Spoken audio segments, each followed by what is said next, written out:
একটি দেশ যেখানে রাজা ছিল পশ্চিমা বিশ্বের বন্ধু এবং নারীরা পরত আধুনিক পোশাক এবং শহরগুলো ছিল বিলাসী, কিন্তু মাত্র কয়েক মাসের ব্যবধানে সবকিছু উল্টে যায়। রাজা পালাই, একজন ধর্মীয় নেতা, ক্ষমতায় আসেন এবং জন্ম নেয় ইসলামী প্রজাতন্ত্র ইরান। বন্ধুরা, আমাদের আজকের গল্প ইরান বিপ্লব সম্পর্কে, যেটা সংঘটিত হয় 1979 সালে। 1941 সাল থেকে ইরানের ক্ষমতায় ছিলেন মোহাম্মদ রেজা শাহ পাহলভি। তিনি ছিলেন যুক্তরাষ্ট্র এবং পশ্চিমাদের ঘনিষ্ঠ মিত্র, আধুনিকায়নের প্রবল সমর্থক এবং তেল সমৃদ্ধ এক ক্ষমতাধর শাসক। শাহ চেয়েছিলেন ইরানকে একটি আধুনিক এবং পশ্চিমা ধাঁচের রাষ্ট্র বানাতে, কিন্তু এই আধুনিকতার পেছনে ছিল এক গভীর সমস্যা। পরবর্তীতে 1960 এর দশকে শাহ চালু করেন হোয়াইট রেভলিউশন।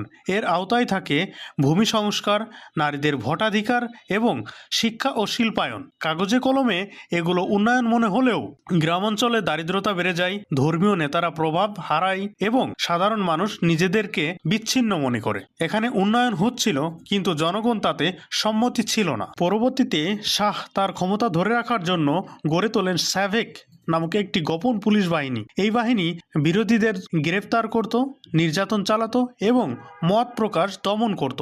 মানুষ তখন কথা বলতো ফিসফিস করে, কারণ তাদের ভয় ছিল কে যে সরকারের গুপ্তচর। এই ভয়ই জনগণের ক্ষোভ আরো গভীর করে তোলে। এই সময় সামনে আসেন আয়াতুল্লাহ রুহুল্লাহ খমেনি। তিনি ছিলেন শাহের কঠোর সমালোচক, পশ্চিমা প্রভাব বিরোধী এবং ইসলামী শাসনের পক্ষে।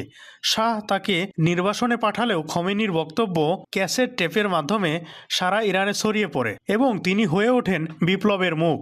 এরপর 1978 সালে ছাত্র, শ্রমিক, ধর্মীয় জনগোষ্ঠী এবং সাধারণ মানুষ সবাই রাস্তায় নেমে আসে। প্রতিবাদে পুলিশ গুলি চালায়, শত শত মানুষ মারা যায়, তবুও আন্দোলন থামে না। বলা যায় ইরান তখন কার্যত অচল হয়ে পড়ে। এরপর 1979 সালের জানুয়ারিতে চরম চাপের মুখে শাহ পাহলভি দেশ ছেড়ে পালিয়ে যান এবং 2500 বছরের ইরানি রাজতন্ত্রের এখানেই অবসাদ ঘটে। এরপর ফেব্রুয়ারিতে নির্বাসন থেকে ফিরে আসেন আয়াতুল্লাহ খমেনি। জনগণের বিপুল সমর্থনে গণভোট অনুষ্ঠিত হয় এবং ইরান ঘোষণা করে ইসলামী প্রজাতন্ত্র।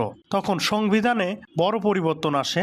নতুন সংবিধানে ধর্মীয় নেতার সর্বোচ্চ ক্ষমতা, পশ্চিমা প্রভাব বাতিল এবং শরিয়া ভিত্তিক আইন যুক্ত হয় এবং ইরান সম্পূর্ণ বদলে যায়। ইরান বিপ্লব আমাদের শিখায় উন্নয়ন চাপিয়ে দিলে টিকে না, ভয় দিয়ে শাসন স্থায়ী হয় না এবং ধর্ম ও রাজনীতি একত্র হলে প্রভাব গভীর হয়। এভাবে একজন রাজার পতন হয়েছিল এবং জন্ম নিয়েছিল এক নতুন যুগ। বন্ধুরা, এ পর্যন্তই আজকের ভিডিওটি ভালো লাগলে লাইক দিন, শেয়ার করুন, আর এরকম আরও তথ্যবহুল ইতিহাস জানতে আমাদের চ্যানেলটি সাবস্ক্রাইব করুন। ধন্যবাদ।